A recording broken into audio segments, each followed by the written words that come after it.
pooped in his big boy pants.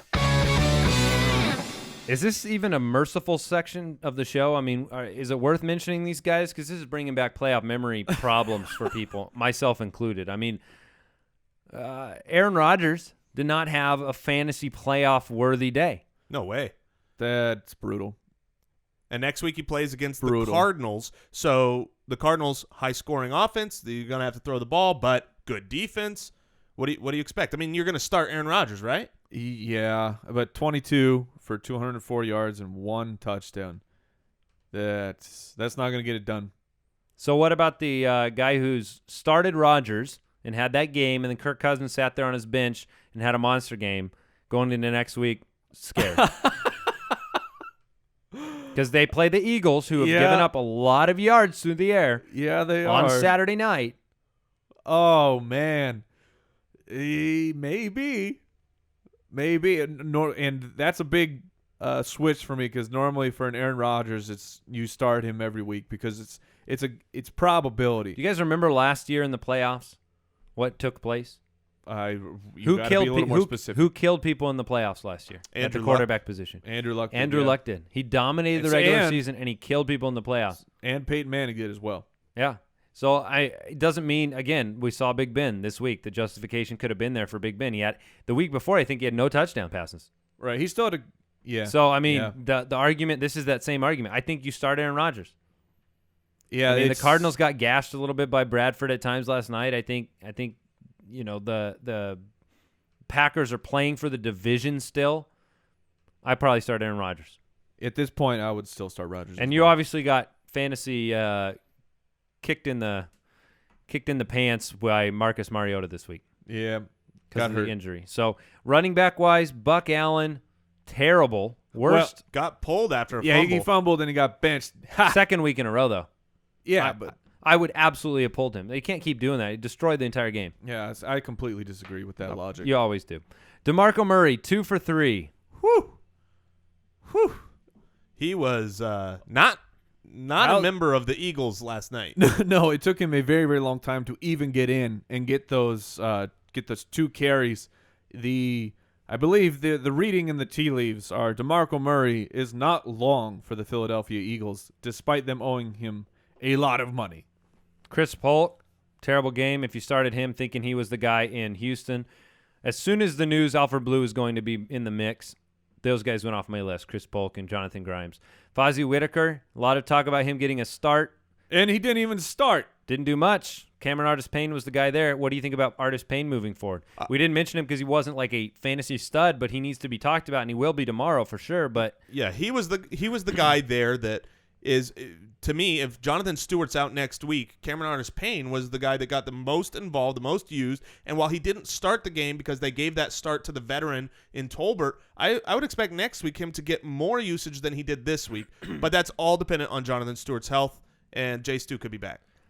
The Barbershop Quartet of Sadness, Eddie Lacy, Lamar Miller, LeSean McCoy, and Chris Ivory. We stink. Yeah. Oh, I thought you guys were coming in. Mr. Sadman. We stink. I was depressed. If you were, if I was a McCoy killed me in one league. Lamar Miller was terrible. Terrible. Such a great matchup against an awful run D, and he gets 9 carries, which I made a bet that he would get more than 15. I believe they would have given them the ball more, but you can't even complain about that because his 9 carries, he got 12 yards. He is one of the most frustrating guys to own because there's a couple of guys out there, Deshaun Jackson and Allen Robinson and Lamar Miller, where if you want these guys' big blow-up game, you have to start them. You just can't predict when they're going to blow up, but they have the potential to have a super high ceiling game. I mean, we've seen 2 40-point games out of Lamar Miller this year, and so this next week, I think Lamar Miller at the Colts, you play him. Yeah, I play him. At home against the Colts. I play him against the Colts, and I don't feel good about it. Let's go through those other guys then. Eddie Lacy against the Cardinals. Do you play him? No way. Oh, no. He ran poorly. He got 11 carries and ran poor with them, and now is going up against the Cardinals. I don't see it. What about we already talked about Ivory. What about McCoy? That's more of a injury. Just injury monitor the injury. Yeah, if he plays, I will play him. And for Lamar Miller, what if he's out, by the way? If Shady McCoy is out? Who do you start? I still think it's Karlos Williams. You saw another 60-yard run from by Gillislee. Gillislee, is that it? I believe so. We're not good at names. We'll call him the G-Man. How about Okay. that? All right. Yeah, I would. You have to assume that it's still Karlos Williams. That Karlos Williams will be back to full health next week, and if he's healthy, I think he's the guy who gets the carries. But what we've seen when guys like Gillislee come on strong is that now they are going to split those reps with the backup guys. You've seen that with Charkandrick West Right. and Ware. Once Ware showed like, oh, we have a really legit option behind him, I don't have to put everything on West. And you could see that happen. I don't think, early in the year when Karlos Williams was healthy and LeSean McCoy went down, it was like, oh, Karlos is a great play. I'm not quite as happy about Karlos because of what's happened with the other running backs. Gillislee was 4 for 81 and Well, he had a touchdown. he had that huge run. Yeah, but 2 weeks in a row he's had a huge run. Yeah, and definitely contributed. And that's very fair. It's a matter to me of what are the Bills playing for? Are they trying? Do they want to see what they have in Karlos Williams? And I know that they know he's a good player, but it's okay. Let's give him a couple games of him being the feature back. Let's see what he can do. All right, wide receivers. We talked about A.J. Green. He went out. He killed fantasy owners 1 for 37. Danny Amendola did as well. T.Y. Hilton had a very bad game, 3 for 29. Larry Fitzgerald, 3 for 43. Allen Hurns, 2 for 44. Ouch.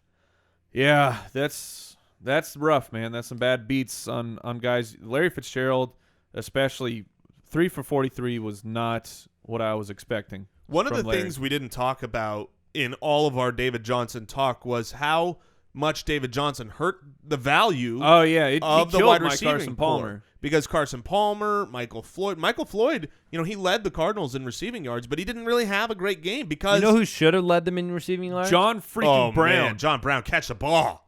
If you're a John Brown owner, you about pulled your hair all the way out of your head because You're bald. 3 drops. Yeah, one certain touchdown. The first play of the game was a super long slant where he had everybody beat, and it's a guaranteed touchdown. And I've never seen a better placed ball. The ball went through the arms like he didn't close his arms. Yeah. It was absurd. Perfect post. At least he got a touchdown later. So you're unhappy, but you're not. I think the Larry Fitzgerald owner is probably more upset than the John Brown owner. It was a matter of David Johnson destroying them. All right, so Allen Hurns next week. Do you start him against the Saints? I would. Yeah, I would too. What about T.Y. Hilton next week against the Dolphins? Who's the quarterback? Assume Hasselbeck. What are they? It goes back and forth. I mean, we've seen it for weeks now where you can't really trust it between T.Y. Hilton and Moncrief. Moncrief got the touchdown this last game, and Moncrief's had a couple good games with Hasselbeck, and he's had terrible games. And T.Y. Hilton's had a couple of really good games, and he's had terrible games. So you can't trust which one of those guys you're going to start, but Hasselbeck is not going to do enough to get both of those guys good games. So is there any chance that Andrew Luck is back? Yes, next week. I believe there is, but if he's back, does that raise Hilton for you then? Yeah. Yes. Okay. Yeah. If he's back, I have to assume that he is fully healthy because I don't think the Colts are going to screw around with their franchise quarterback with a lacerated kidney and an internal body organ injury. You got to have him be ready to go. So if he's ready to go, even though Luck was not the Andrew Luck of last year, we still saw him have some bigger games.